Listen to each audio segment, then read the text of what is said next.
Joining us now, Kim Gray for RVA, councilwoman running for mayor. Hey, Kim, great to have you with us. Thanks for having me. Kim, how do you win this race? I think with a common sense approach to our government, it's been very sleepless in the past few weeks. I live in the heart of our city in a historically black neighborhood, Jackson Ward, and we are feeling and seeing the angst of people and the issues that are out here with respect to peaceful protests, and then at night it seems to switch over to folks who just want to create chaos in our city. How do you stop that? If you were mayor right now, Kim Gray, look, we're all for peaceful protests, right? I'm for it, you're for it. That's what the country is established on. I've done it myself, and I know so have you. But looting, burning, destroying property, stealing, busting up things, setting fires, not letting fire trucks get through to save children, intolerable. If you were mayor, what would Kim Gray do? It's, as you said, it's intolerable. It would not be tolerated. I think when people are emboldened each day by their lawless behavior, it escalates. So I'll give you an example. I was driving yesterday and made a left turn onto Franklin, and we were blocked from driving down the street in my own neighborhood. And no explanation, just a bunch of young white males on bikes telling us we couldn't come down a street. And it's really intimidating, and we had to back into traffic onto Belvedere. It was dangerous, and no real explanation. Where are the cops? Why are the cops clearing them out? I think they're under orders not to engage until things get to a point that they are left no choice. So, if you were my mayor in Richmond, right? Because I own businesses here, I'm vested in this city. I love the city. So if you're my mayor and somebody's trying to get down to Franklin Street and they got their kids in the car and it's blocked by whomever, right? And I've got my kids in the car and I call 911. Are you going to have the police stand down as mayor, or are you going to clear the street? We're only as good as our laws allow us to be. If someone is feeling a need to block a roadway from peaceful people who are just trying to get home or to work, and children are being terrorized, that should not be tolerated. Whether they're in white sheets or in all black on bicycles, it should not be tolerated on any level. I understand peaceful protests. I support peaceful civil disobedience. People demanding more from our government. I've done it, as you said. We've all done that when we get to a point of frustration. But you cannot take other people's civil liberties away in the process and block the rights of lawful people from moving around and getting places safely. And putting moms with children in unsafe positions, having to back into traffic and having to try to find a way around, it can be very terrifying. I don't see where that can be justified on any level. You're on the John Fredericks Radio Network, Trucking the Truth Across America. We're with Kim Gray, councilwoman, Richmond mayoral candidate.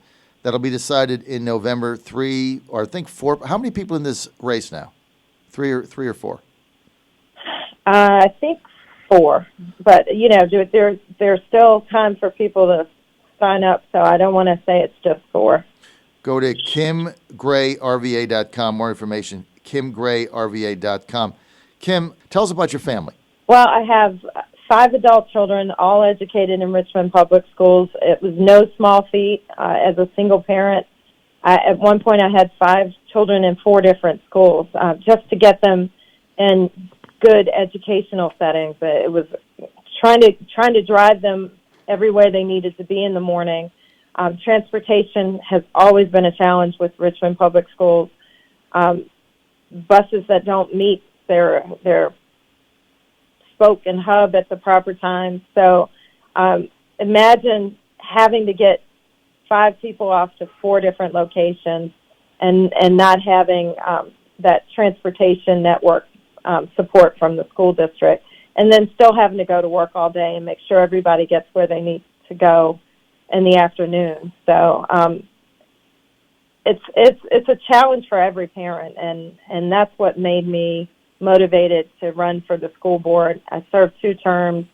I really believed and felt we were moving in the right direction. We had a facilities plan, a comprehensive school facilities plan that we met with the community for 18 months.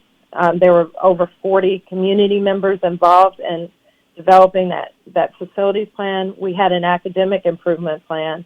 And as soon as the new school board came in, all that got tossed to the wind, and they came with different ideas about how things should move forward. And I don't think what they're doing is working.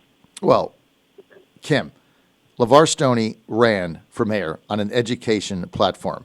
When he ran, 20% of high school kids in Richmond dropped out. 4 years later, 30% drop out. I said 25% earlier. That's a 50% increase in dropout rate. 50%. Right. How do you be the education mayor and your dropout rate goes up 50%? 94% of the kids who drop out are kids of color. 58% are African Americans. Let me ask you something. What the hell has he done? He's destroyed education. It's gone backwards. Yeah, and it's exacerbated with the coronavirus. Only 50% of our students have technology issued by the school district right now. So 50% of the kids are not getting any kind of educational engagement through RPS and no access to the internet. And they offered it, but it was after schools had already shut down and parents had to find a location and go access the technology. And many of the parents were unaware or just not motivated to do that. So we've had children out of school since mid-March who haven't had any engagement with their school system. Kim, you got to fix this, Kim. I don't know how you do it as mayor. I mean, it's up to the school board. But right now, we got to get these kids back in starting on time, regular school hours, regular school buses. I just had Rob Whitman on, and I loved what he said. He's been married to Catherine Whitman, 40-year public teacher. And he said, look, my wife said, we go another 3 months without regular school. We're robbing these kids of an education that is going to reverberate through their whole lives. And, it will. I mean, I have 2 young children that I've fostered and adopted that are 12 and 13. They're in middle school, and we have to stay on top of them to make sure, my older children and myself, to make sure that they are staying on top of their education. And not every child has that. So you have 7 total children? Yes. You raised the 5 as a single mom? Yes. And I also fostered and adopted as a single parent. So you're a single mom now? Yes, sir. 7 kids, single mom. I mean, think about this. Kara, think about what Kim has had to go through, right? 7 children, single mom in Richmond, 5 different schools. I've got 2 older ones. We kind of spread them out. So Anna and I, it's a little bit easier. We've got 1 now, and we take them all over the place. They can do it 5 all at the same time, and you're working. Unbelievable. Yes. Unbelievable. If you were mayor right now, would you call for regular school starting on time? I would be pushing to make sure that we are putting plans in place to meet the guidelines to keep our kids safe and healthy. I definitely would not tell teachers that they got a longer summer break. Like I've heard our superintendent say, we've got to work out ways to engage with these students now, today, and move forward with a plan that allows for our children to return to school safely and promptly. What about high school football, basketball? I mean, you've had 5 older kids, and now you got middle schoolers. I mean, did they play soccer, baseball, basketball, football? Did they engage in anything? They played every single sport. Right. So what if when your kids were growing up, some mayor said, "Hey, sorry, can't play football. Sorry, no basketball. no baseball, whatever you put, soccer, out. Can't do it. We're not doing it. I mean, would they have been crushed? It's very disappointing. Those are some of the things that motivate our students to stay in school and to keep their grades up. We implemented, when I was on the school board, it was not an easy transition, but requiring students to have minimum GPAs in order to participate in that actually motivated them to work harder academically and to excel. And it has opened a lot of doors for our students to be able to get scholarships. You know, Kim Gray, you would be the authentic, real education mayor based on what you've gone through and what you've experienced. LeVar Stoney lied. He said he was going to be the education mayor. Dropout rates went up 50%, and he's worried about spending millions and millions of dollars on some arena we don't need so he can run for governor. I mean, this is just sick. I am so sick and tired of these people.